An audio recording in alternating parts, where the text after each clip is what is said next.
concrete sealers out there. And what you want to use for that is, use like a densifier, penetrating densifier type. For that. I've been using the really inexpensive stuff, the rolls now. Yeah. It's usually real inexpensive. Wait 2 or 3 days.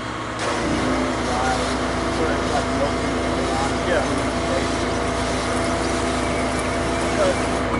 That's cool. Inside, you'll see these cans.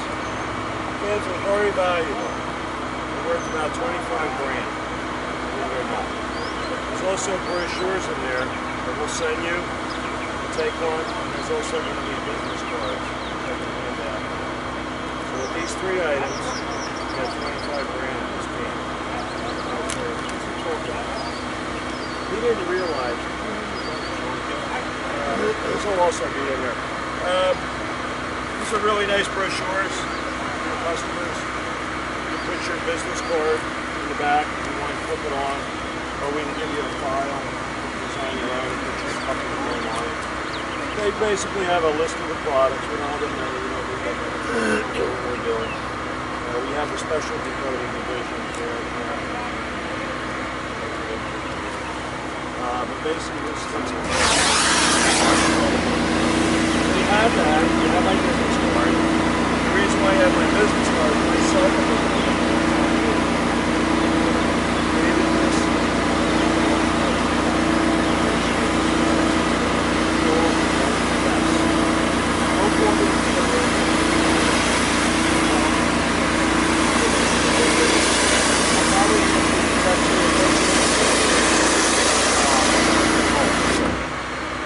This stuff is so easy. You can just clean out of this. It's a takeoff of a product that we've had for 10 years, constantly making it better. And we're able to now achieve this wet look that everybody wants. You see something for their money. There's products out there that make it natural. There's products out there that don't stabilize joint sand. There's products that do. There's products that this. We have it all in this can. Provides a protective barrier, very, very strong stuff. In fact, I have to do some more testing when I get back. We're actually having a problem getting this stuff off our glassware in the lab.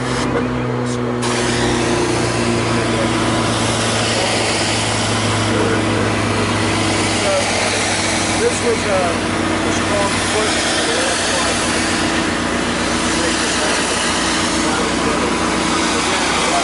Engineer on staff. It's actually Hero Technologies. He does all the specialty coating stuff. And he's got 48 years of coatings. He's a chemical engineer, not a chemist. And he's got 4 citizenships.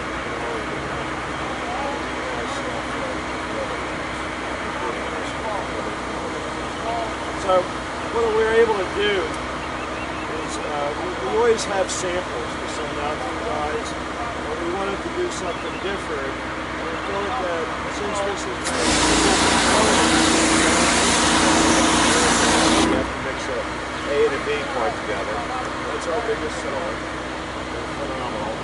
We're not trying to get you to buy this so you don't have to mix. That's your decision. But we made it so simple that a lot of guys are switching over.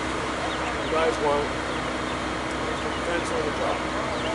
So we decided to get these little dabber cans where you can go out and put a little paper and say, Mrs. Jones, let me put some on the paper. The guy called me back and he says, I got a job. I said, you need another can? Oh no, I got a lot. So this can, I'm telling you, if you don't make $25,000 out of this can, you got the can, you got the brochure, you do the thing while you're talking, you show them what they want, and when they see it, they buy it. I'm going to show somebody something. I'm not going to give you my money unless I see something. If you don't get the job that day, they're going to come out the next day. The first thing they're going to do, they're going to come out and look at it. After they look at it again, it's pretty, they're going to call you. So this can's really been working out well. And I'm telling you, it's $25,000 in this can. We didn't know it when we were doing it. We're just making this convenient for you guys. So with those three things, the brochure, my business card, and that can, you can go out and get a job. That's all he says. After you get the job, call me if you have a question. But basically, you all know how to clean. So we're going to clean the pavers consistently. We're not going to miss any areas, because when the pavers are wet, you can't see what you missed. This can be applied. Our other claim to fame, we were the first ones to take the industry, turn it upside down, and make money, and provide the customer with not a bucket of stuff off the shelf. The stuff that you're buying at Lowe's, that's stuff to right. It's just stuff. It's buckets of marketing margins. They are marketing companies. All of them are marketing. I didn't realize it. When the website came out, I bought every fucking thing there was on it. And it's better the website, it's worse the product. They're marketing companies. My whole life, I never realized this. All these labels, I call them politician labels. 5-year, anything that tells me 5-year warranty, 10-year warranty, I walk away. Fucking bullshit. Most of it's bullshit. Couple, just maybe a couple. Some of our stuff is 30. We're talking aircraft. And it's true, it's scientific. But, so, I said, wow, opened my eyes up. So we didn't want to do that. And we created, when I was in the ceiling business, it was 35 cents a square. Today in Florida, we're getting $75 a quarter square average. Denver, they're getting $250 to $350 a square. Certain parts of California, even in New York, Jersey areas, $250 a square. Good money, $3-4 grand a day. These guys are getting. I'm in and out of 1,000 square feet in 2 to 3 hours. At $1 a square, it's $1,000. $300 in material, so fuel, bullshit, sand, sealer. So I got 300 max. So I got 700 left. If I did it in 2 hours, I got 3.5 an hour. If I did it in 3 hours, I got 200 and change. So it's good money. You're only making $100 an hour. But still, you know, what American dream is out there that's left? You can go out and rent a pressure washer and get a bucket of, even do asphalt sealing. It's one of the few businesses that sealing and pressure washer. You can rent one and go into business. Make good money. Just clean the houses. A lot of guys have done it. This guy's doing millions of dollars a year.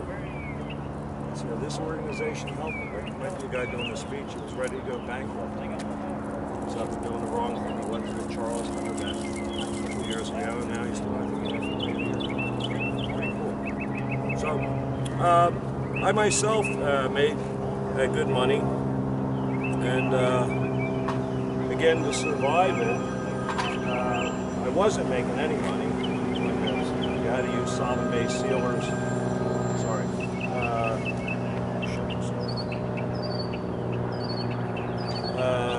And you had all this downtime. All I did was drive around all day waiting for things to dry. And usually I would get a call back anyway because it would turn white. Just not compatible. So again, we were able to take that whiting issues out, the downtime out, and I was able to come in and clean, sand, and seal the same day. I believed in the chemicals doing the work and the equipment doing the work.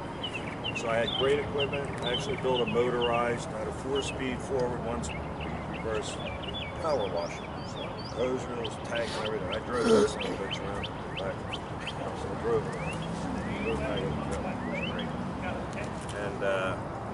And then I designed, I was a tool and die maker in my heyday in machine design, so we designed and build our own pumps and spray systems.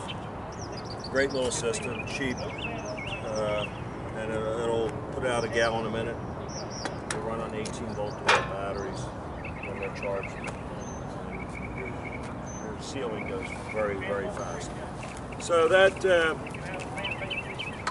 that system, and of course you have to get the business, you can make a nice living, and it's really not that hard. dragging hose. The biggest thing is you're carrying a 46-pound bucket of sealer or a 35, 40-pound bag of sand. So it's really not that bad. I'm 70 years old, coming up in September. I can still seal. I did 6,000 square feet myself. It's about 64 years old. One day, long day. Made it for headlights, so I made a lot of money. 6,000 square one day. They've done 100,000 square feet projects in 8 days. You know, crews. You know, 60 cents a square, you're making some serious money. A guy in here is sealing 30,000 fascia on the side of the building. We do buildings with this stuff. We do anything. We do wood fences. I put tint dyes in here. Do my neighbor's fence. It's still good 7 years later. You can do a lot of things with this stuff. You don't have to. There's a lot of pavers out there. There's a lot of concrete. So basically, our system is to clean it, sand it.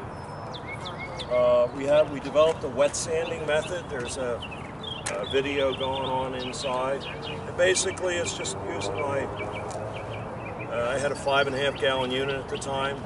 It's going to move a lot more sand than a 4 gallon. 8 gallon, of course, is going to move a lot more. You get them? Yeah. Oh, good. Sure. Thank you.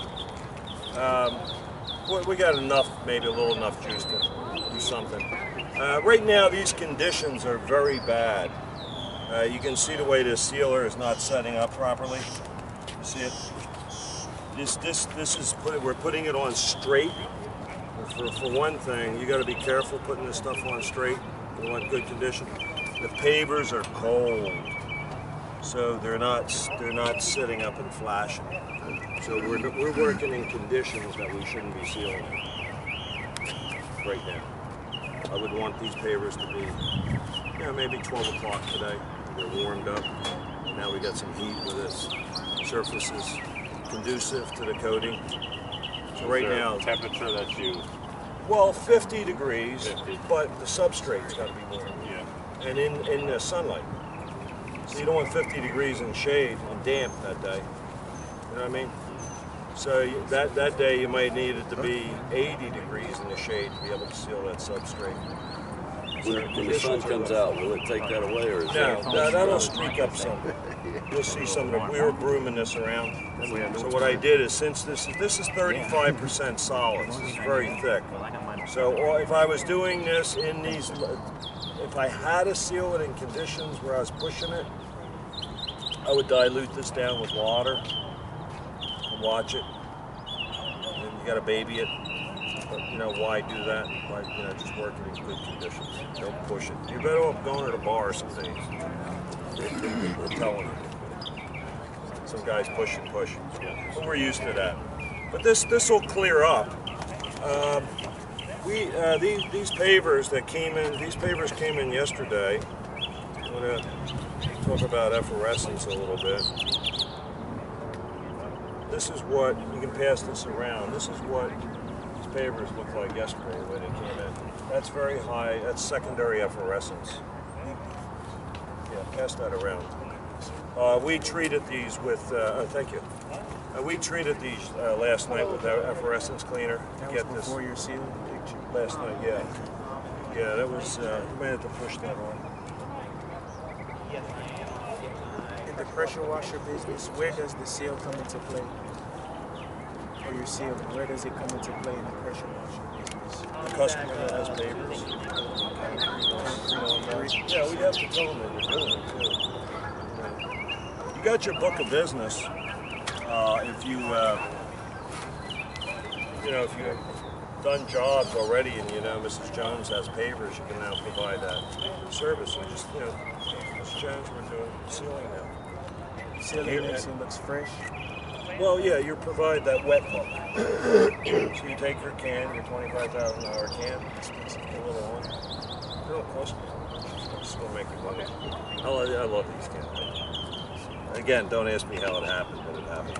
So it was meant to be. My mother-in-law said, battle axe. But anyway,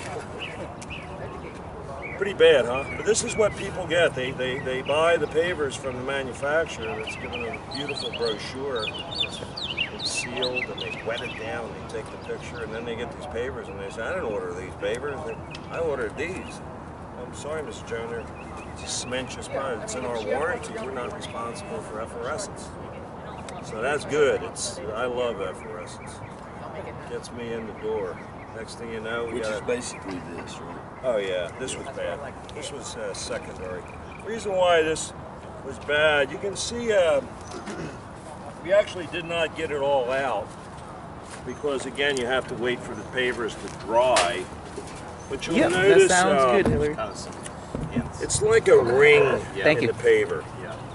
Bye. And what it is, it's the migration of the calcium carbonate, which is effervescence, that when they sit in a pallet for a year or 2 years. It's the migration comes up in it. It's the outside pressure, I don't know. But anyway, it migrates up. It starts out as primary, where you have just a clouded paver. Then it gets into secondary, where it's been palletized. Very hard to get out. And we saturated this with acid last night about 3 times. In fact, that paver right there has really got it. That third one in. That's it. That's bad.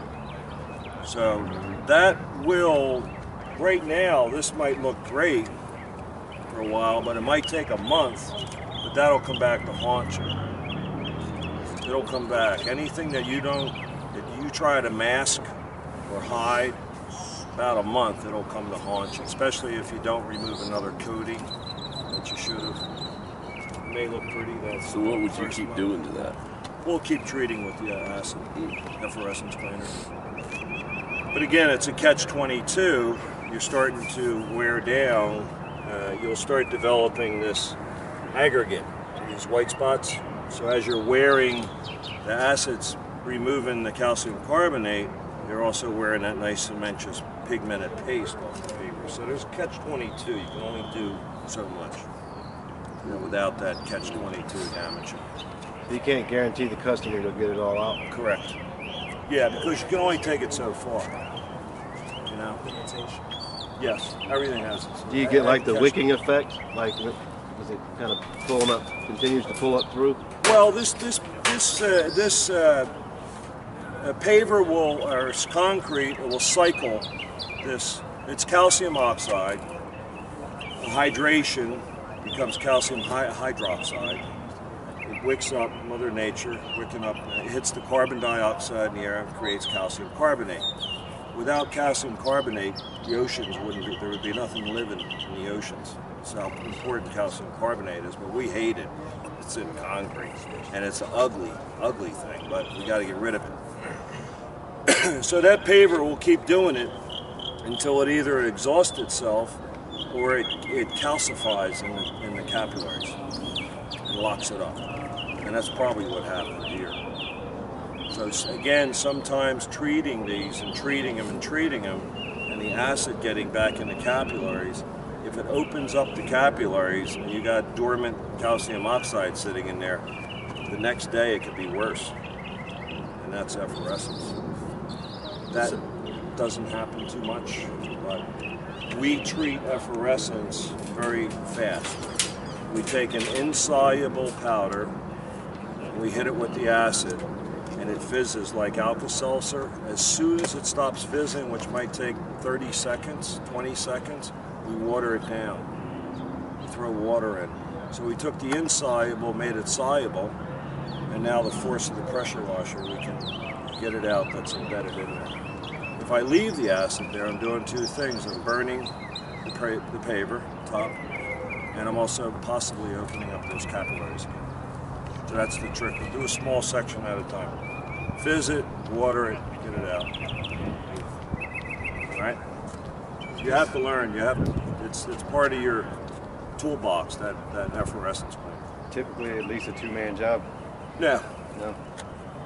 Now the other guy's going to really hold your hose or drag some shit around. That's what my guy does now. That's what they do. I don't like They get in dragging your way. They're in my Get way. on the dirty work. All right, go. I don't know. All right, roll it up. Rich, I got a question for you. Yes. I'm all right with What that. is your go-to That goes with me. stripper for prepping? Like somebody's already had them sealed before, starting to fade, or they used a certain solvent base that you want to pull up. What's your go-to stripper before you're gonna We have a stripper called BioStrip. It's biodegradable. It'll pretty much take anything out or off. But there's plenty of strippers out there. I don't like the methyl chlorides. They're carcinogenic. So watch what stripper you buy. A lot of them out there are functional. Some of them are very dangerous. I mean, they'll cut your legs off, just about burn your legs off. But they work. I actually use those. And now we have a very gentle. You can wash your hands with this stuff. You can put it on the night before. You can put plastic over it, leave it sit all night. Let the chemicals do the work. You can put it on that morning, leave it sit on for a couple hours. The reason why I'm saying that night and that morning, don't do it I don't care what stripper it is. Don't do it at 2 in the afternoon when the substrate, especially in the summer, it's hot, it dries up the stripper faster than the stripper can be functional to penetrate through the coating to lift it. So conditions, again, are important. Do that in the morning. Question, you put the stripper on the day before, or that, do you let it do its thing? Do you go back and then rinse it or before you put down? Oh no, you're either using a turbo nozzle or preferably a hot unit, at least a 5.5 gallon hot. But you put the stripper on, then you go back in and clean it and then apply this? Is that what you're saying? Yes. You can do everything. Well, you could do everything in one day. No, but I'm just wondering before once you put the stripper on, the second process before you put your sealer on. Oh yeah, you have to get it off. Well, if you and you're doing that with a turbo nozzle, or well, you're going to do it with typically use a surface washer first. Okay. And then go back and use a turbo nozzle on some of your tough spots, because if you just make a mess if you're going to turbo straight stripper off of your pavers. And typically it's not a one. The ones we do, it's typically not a one-step process. You typically have to put it down twice. So, but if you use that method, you'll eliminate some of the second stripping if you let it sit overnight. I mean, if you don't have 4,000 square feet that you got a visqueen or plastic out or whatever, then you can cover it up and then come back and, like you said, let it work in there. And you may only have to do it once at that point. We typically do things. We try to do them in the same day. So you're going to go through more. You're going to go through more stripper because you're trying to get it done a little faster. Are you typically putting down plastic over top of it after you put it down? Whether We're not it's the same. typically doing that. No, we have done it, but we don't typically do it. Put it down and let it sit. in between? I mean, you'll be able to tell right away. I mean, as soon as you surface clean it and then turbo what you need to turbo, I mean, you'll be able to, as they dry, you'll be able to see the difference, because you're getting water to penetrate in the ones that are stripped, and you're not getting the water to penetrate in the ones that are stripped. So you'll be able to see still a haze or imperfections in it. We have to do, I'm in Florida, we have to do a lot of pool coatings. So a lot of times the sealer will wear off of the paver pool deck, but it won't wear off of the coping because the coping is more dense than the paver, and the guy who sealed it before put too much sealer on the coping. So I would say 70% of the time we got to strip pool deck. So that gets a little tricky because some of that coping is either vertical or upside down. Right. So you have to put it on. So, but it takes time to work because the stripper's literally, eating that sealer, and you want to pull it off, and then you got to clean it off. Hot units help. We typically use a 4 nozzle on an 8 gallon a minute. And turn it all the way up. 200 or whatever. And go to town. Yeah. But the turbo nozzle sometimes will make a mess if you're doing it from the raw stripper. Now this is kind of tacky there. How long ago was this applied, and how long will it stay tacky? You got fluorescence. I can explain it, but We'll find out. I mean, is it hours or is it a day, or? It's very fast dry. Yeah, it's usually a couple. I mean, in ideal conditions, it's usually a couple of hours. Yeah, this stuff's even faster. It's dried to the touch in 5 minutes. If somebody screwed up and walked on it, is it going to be like shoe prints or something on there, and then you got to go back and redo it? It's rare that we get a footprint on a paver, but you would on travertine or a denser product. You'll see footprints in the light with refraction. So you might, on this paver with a thick coating, if you're doing a thick coating, you could see a footprint, but you would have to see it in that light refraction. So, but we walk around on the sealer all day. but while it's wet. If we think we're getting to the tack stage and we can feel it, we'll just dust a little sealer on it past our footprints. So we never had a footprint problem. The guys doing second coats on travertine, which they shouldn't be doing, they'll walk on and sticky. Now you're using 2-component urethanes, and then they think the sealer is going to cover up that footprint. It's enhancing it. Right. Well, they got a big mess on their hands to satisfy the customer.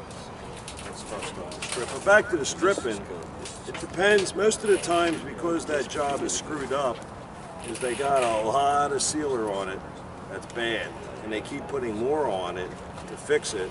And again, it looks good for a month, and it turns whiter and gets worse and worse and worse.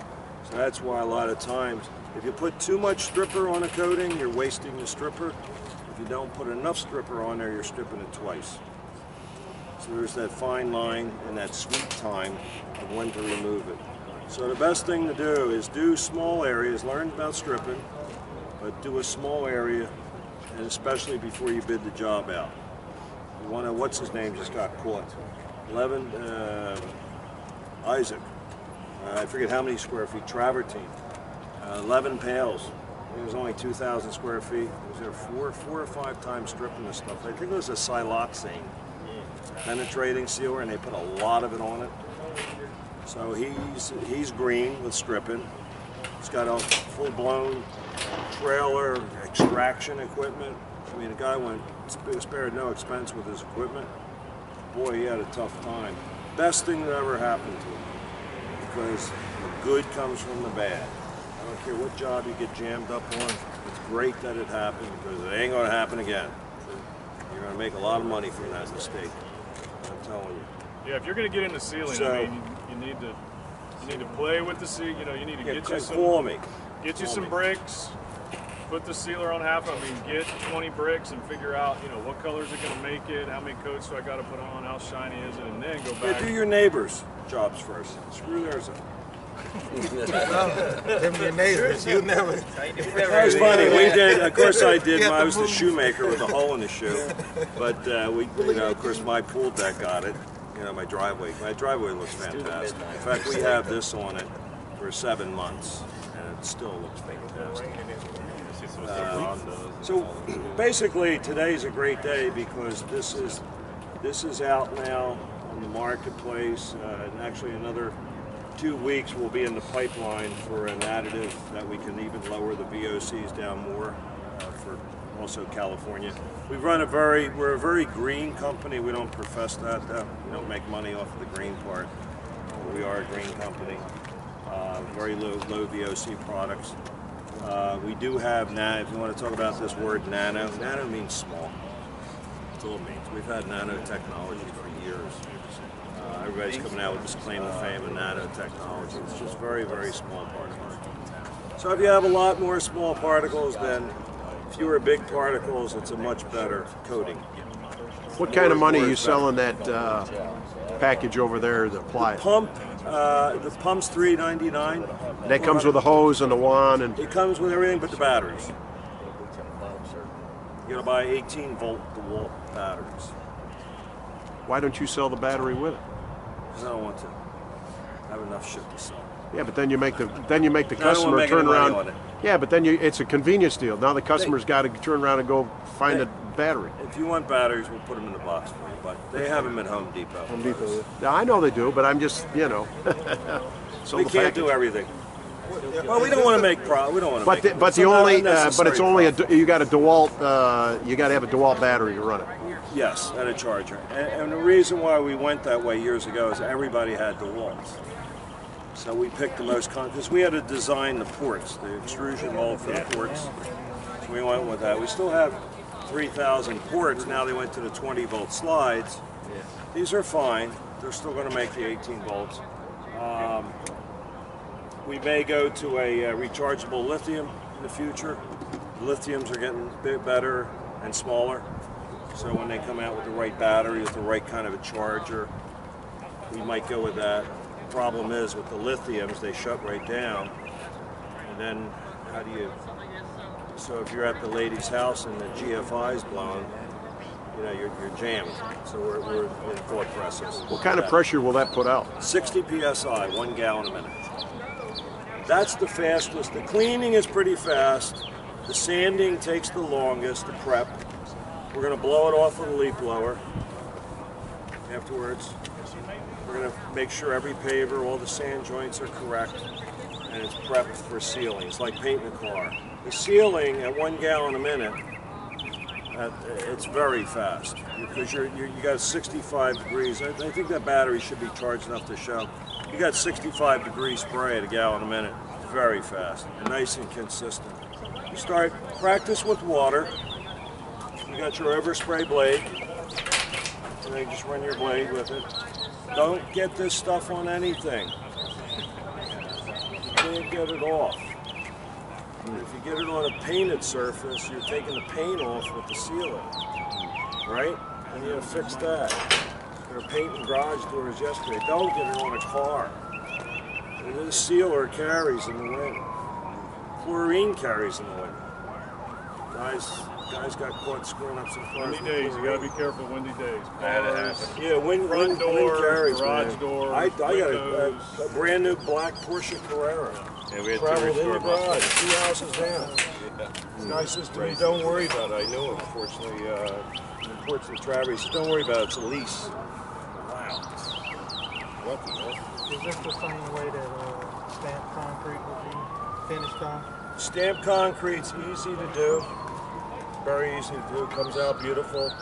But we're going to use a leaf blower because anytime you got natural stone or stamped concrete or this vinyl veneer stuff, you got low-lying areas. All your sealer coating's going to collect in the lower-lying areas. So you got measles, you got dark spots. At higher elevations, not enough sealer. Lower elevations, all the sealer, all the solids. So we use mechanically the air to blow with a leaf blower. We use a leaf blower a lot. We call it blowing the sealer, and we also broom the sealer, which we did in this other one. You can see the broom marks here. This is starting to loose here, still tacked up.